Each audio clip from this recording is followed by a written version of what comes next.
Hello, everyone. Okay, we do have some positive news on the weapons front. Ukraine is buying 20 new Gripen jets, and Sweden will also donate some of its own older jets sooner, which is great. We'll take it. Remember all of the rigmarole that Ukraine had to go through to get the F-16? Yeah, none of that bullshit. This is what I love. You know, the war, fight for your existence is no time for dilly-dallying. So, huge thanks to Sweden. Again, if you want to see why Sweden has been so vocal in its support of Ukraine, go and look up the history between Russia and Sweden. Yes, it is controversial, brutal, very bloody, but the point is they're not friends. And Russia has been routinely threatening Sweden, among other countries, and there have been airspace violations there as well, among other violations over the NATO territory. Today's summaries across the sources, not just in The Guardian, but in BBC, Associated Press, Washington Post, a lot of them, are talking about this particular point in the war and how important it is to help Ukraine to carry out this one big push. So what are they talking about when they're referring to Putin's last advantage? When they're talking about eliminating Putin's last advantage, they're talking about the missiles. Okay? So what Ukraine needs, specifically that it has some of but not enough of, is air defense munitions, including Patriot missiles. Why? Because of the waves of ballistic missile attacks, in addition to drone attacks and glide bomb attacks that Russia has been unleashing on Ukraine. They need air defense interceptors. Because if Ukraine can defend against that as successfully as it has been defending against everything else, then Russia well and truly loses its last foothold when it comes to weaponry.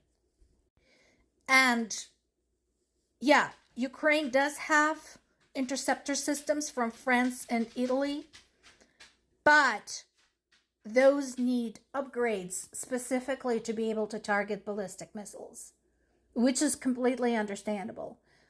As I mentioned before, there was an interesting article that came from Australian analysts, of all people, talking about how quickly certain things become outdated in this war as they observe it, in real time, and why things need to constantly continue developing.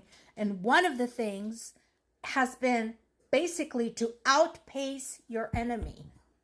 And this is one of the things that Ukraine is doing better right now. It is outpacing Russia in development and adaptations. So Zelensky has written a letter to Trump and to Congress asking them, please help us finish this. You're saying, United States, that you want this war to be over. Please, this is how we can bring it to some kind of conclusion. This is how we can at least force Russia to consider its options. Is it going to do anything? I don't know. I doubt it, considering what we have in the White House right now and the Capitol. I don't know. My concern is basically that right now all hopes rests on U.S. midterm November election, and we here in the United States are going to fight for that hard. But that is still months away, and a lot of things can happen in 5 months. So that is definitely a concern. Russia continues to lie about retaking some Ukrainian villages and towns when there is absolutely no evidence to support their statements. And Ukraine just continues pressing.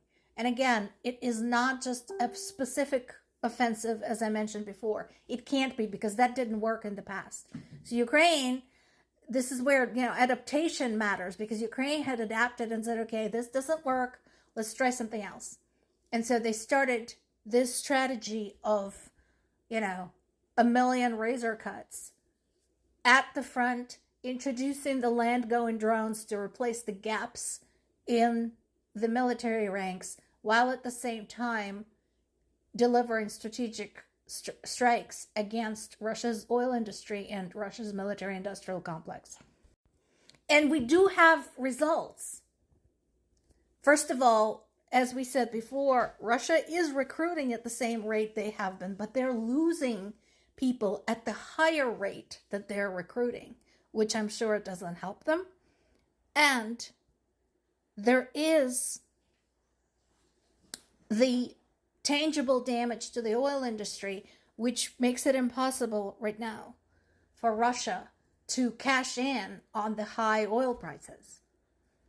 Because it doesn't matter how high the prices are if you can't pump the oil, if you can't refine the oil, if you can't ship the oil, guess what? It's a moot issue. So, again, everybody continues to analyze, everybody continues to watch this. Something else I would point out is that Russia is starting to spread rumors that its intelligence agencies are saying that NATO is preparing for a major conflict in the East. I hope NATO is watching it, and I hope NATO intelligence services are watching this. Meanwhile, again, there's been another strike against the port of Sevastopol in Russia, or rather in Russian-occupied Crimea. And again, this is what happens. You take somebody's land, you turn it into a military zone. Guess what? We're going to make it very uncomfortable for you to hold on to. More to come.